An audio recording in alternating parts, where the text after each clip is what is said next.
Hey guys, today I'm going to tell you how to change home screen wallpaper in Samsung Galaxy A17.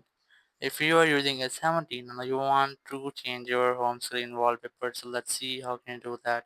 Just open your settings and settings, just scroll down and look for wallpaper and style, tap on it, and here just tap on change wallpaper, and then you must have to select wallpaper. From here you'll get different wallpapers, and I'm going to select featured, and here just select this one. Then here you will just have to enable this mark for home screen if you want to change just your home screen wallpaper, or if you want to change for both, just select both options, then tap on next, and here just tap on done.